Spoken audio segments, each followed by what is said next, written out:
Hi friends, in this video we'll see the law related to the financial transactions. Now obviously financial transactions are those part which are being continuously there from the time the mankind has come into the existence. So obviously every Smriti has dealt with that. Identically even the Vishnu Smriti has dealt with the concept of financial transactions. Let us see what is that law relating to the financial transaction. Maximum interest to be paid was 5% per annum if there is no written loan agreement.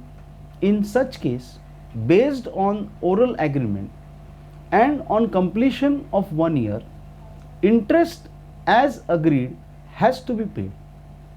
Creditor was at liberty to recover his money by his own methods, and king will not interrupt the said act.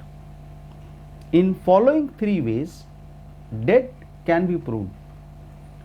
So friends, if you see these particular things, number 1, there is a maximum cap for interest what can be charged.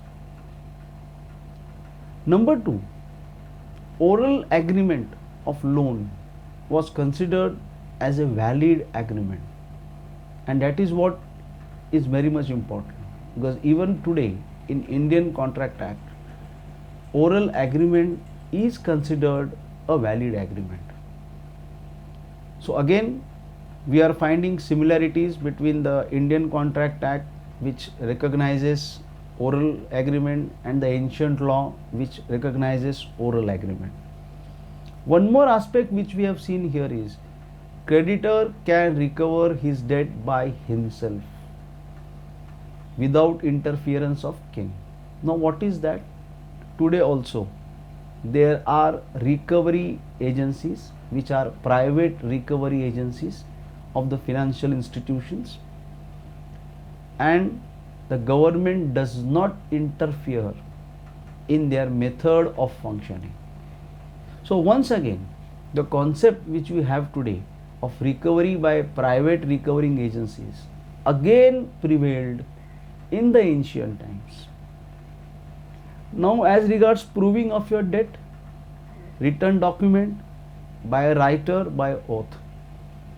So again document is okay, by a writer means again a witness, and on oath means somebody says that yes, this is what has been done. Now let's see some more financial laws related to transactions. What are they?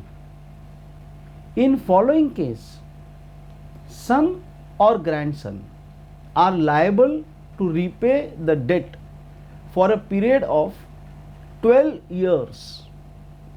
When debtor dies, becomes religious mendicant, that is bhikshuk, goes to unknown country, whoever inherits property of someone, he is liable to pay the debt of that person.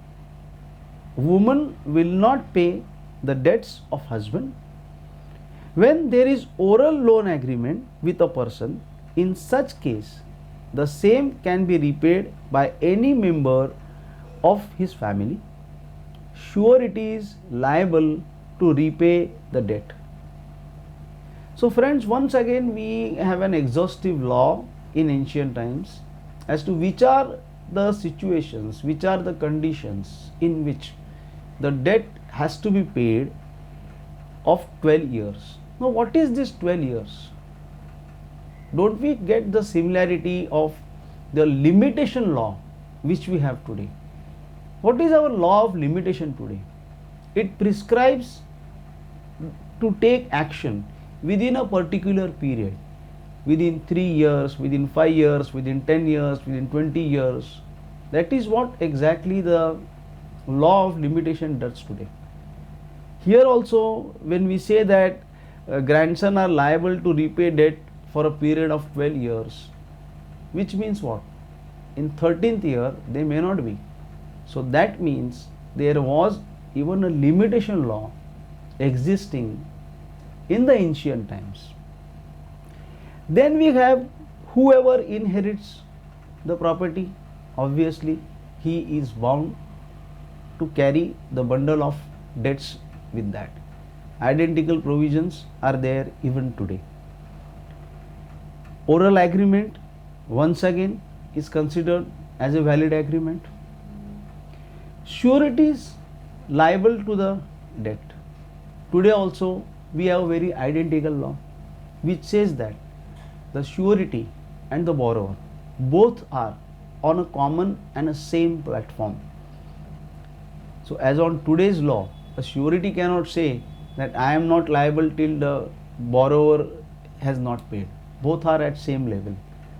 So somewhere again we find that the financial laws which are there today also had their some kind of an origins way back in our ancient laws.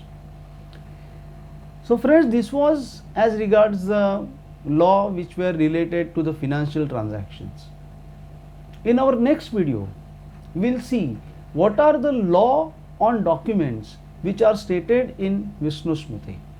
Thank you.